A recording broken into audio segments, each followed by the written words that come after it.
Bismillahirrahmanirrahim. Assalamualaikum warahmatullahi wabarakatuh. Perkenalkan, nama saya Hendri Gustiawan, NIM 211930995. Program Studi Manajemen Fakultas Ilmu Sosial dan Politik.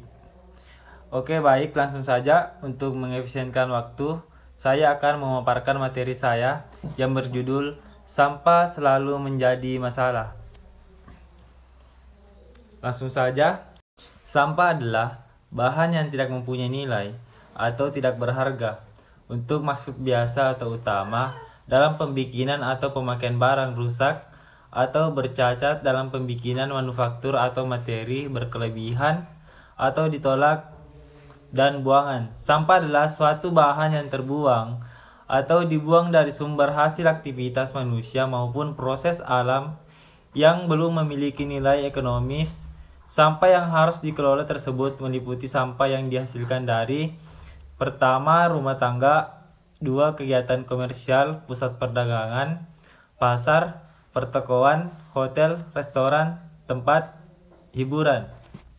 Yang ketiga, fasilitas sosial, rumah ibadah, asrama, rumah tahanan atau penjara, rumah sakit, klinik, puskesmas. Keempat, fasilitas umum, terminal, pelabuhan, bandara, halte kendaraan umum, taman, jalan. Yang kelima, industri. 6, hasil pembersihan saluran terbuka umum seperti sungai, danau, pantai. Terus lanjut, dampak sampah bagi manusia dan lingkungan. Sudah kita sadari bahwa pencemaran lingkungan akibat perindustrian maupun rumah tangga sangat merugikan manusia, baik secara langsung maupun tidak langsung.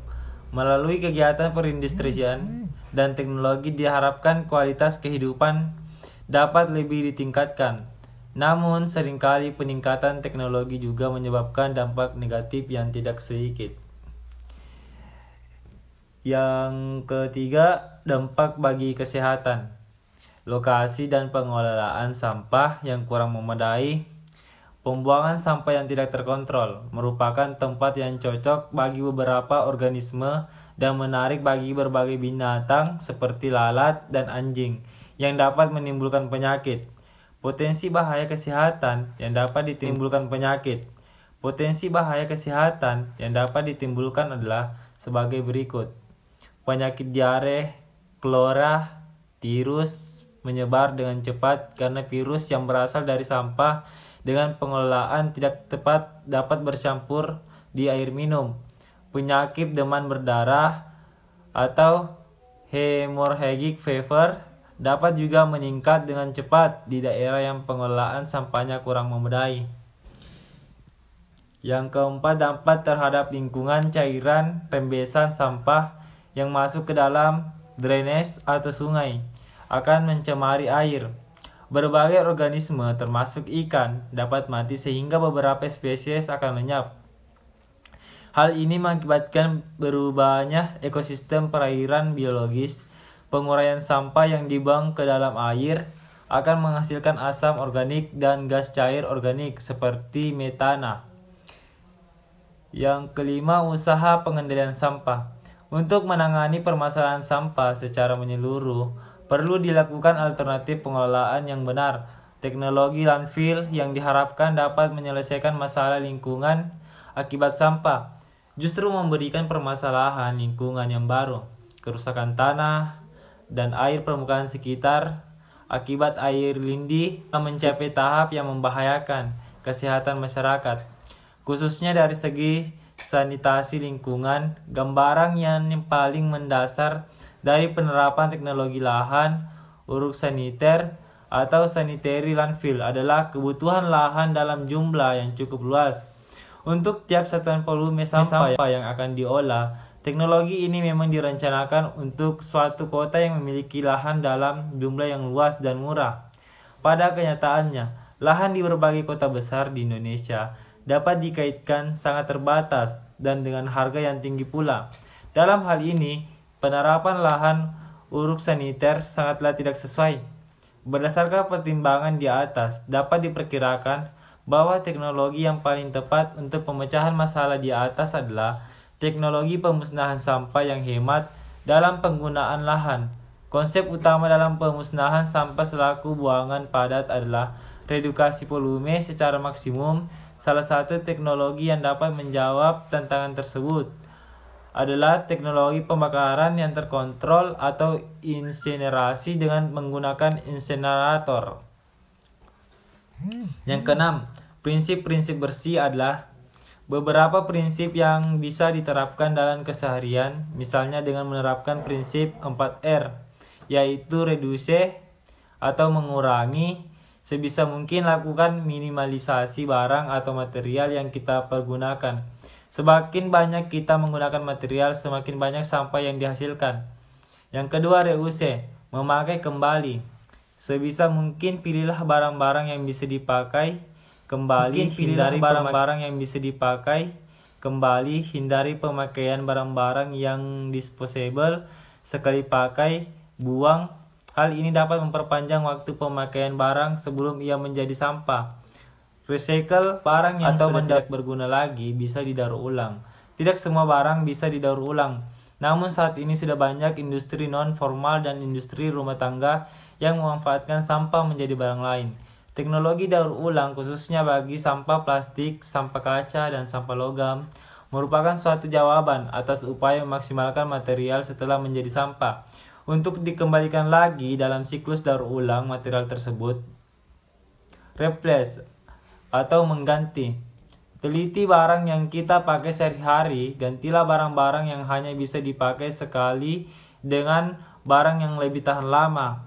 Juga telitilah agar kita hanya memakai barang-barang yang lebih ramah lingkungan, misalnya ganti kantong kresek kita dengan keranjang bila belanja. Dan jangan menggunakan semprotan karena kedua bahan ini tidak bisa didegradasi secara alami. Yang ketujuh, macam-macam sampah. Sampah dibagi menjadi dua, yakni sampah organik. Sampah organik biasa disebut sampah basah dan sampah anorganik, sampah kering. Sampah organik terdiri dari bahan-bahan penyusun tumbuhan dan hewan yang diambil dari alam atau dihasilkan dari kegiatan pertanian, perikanan, atau yang lain. Sampah ini dengan mudah diuraikan dalam proses alami. Sampah rumah tangga sebagian besar merupakan bahan organik, misalnya sampah dari dapur, sisa tepung, sayuran, dan lain-lain. Sampah anorganik. Sampah anorganik berasal dari sumber daya alam tak terbarui seperti mineral dan minyak bumi atau dari proses industri. Beberapa dari bahan ini tidak terdapat di alam seperti plastik dan aluminium. Sebagian zat anorganik secara keseluruhan tidak dapat diuraikan oleh alam, sedang sebagian lainnya hanya dapat diuraikan dalam waktu yang sangat lama. Sampah jenis ini pada tingkat rumah tangga misalnya berupa botol, tas, dan botol kaleng. Kertas, koran, dan karton merupakan pengecualian. Berdasarkan asalnya, kertas, koran, dan karton termasuk sampah organik. Tetapi karena kertas, koran, dan karton dapat didaur ulang seperti sampah organik lain, misalnya gelas, kaleng, dan plastik, maka dimasukkan ke dalam kelompok sampah anorganik. Pengelolaan sampah. Pengelolaan sampah dapat dilakukan untuk memulihkan sumber daya alam adalah cara yang dapat kita lakukan adalah dengan cara mendaur ulang sampah-sampah tersebut. Daur ulang adalah salah satu strategi pengelolaan sampah padat yang terdiri atas kegiatan pemilahan, pengumpulan, pemrosesan, pendistribusian, dan pembuatan produk atau material bekas pakai. Manfaat lain yang dirasakan di dalam mendaur ulang sampah antara lain 1. Menghemat sumber daya alam, menghemat energi, mengurangi uang belanja, menghemat lahan TPA lingkungan asri. Sampah bisa didaur ulang serta dipilah untuk dijadikan produk yang bernilai ekonomis. Peluang-peluang untuk mengelola sampah tersebut bisa dimulai dari tingkat rumah tangga. Sampah organik diolah menjadi produk kompos yang bisa diserap petani serta bisa dimanfaatkan oleh pengusaha tanaman hias.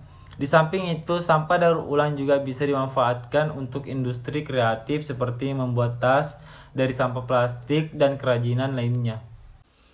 Adapun kesimpulan dari materi saya yaitu sampah merupakan material sisa yang tidak diinginkan setelah berakhirnya suatu proses. Sampah merupakan konsep buatan manusia Dalam proses-proses alam, tidak ada sampah yang hanya ada produk yang tak bergerak dalam kehidupan manusia.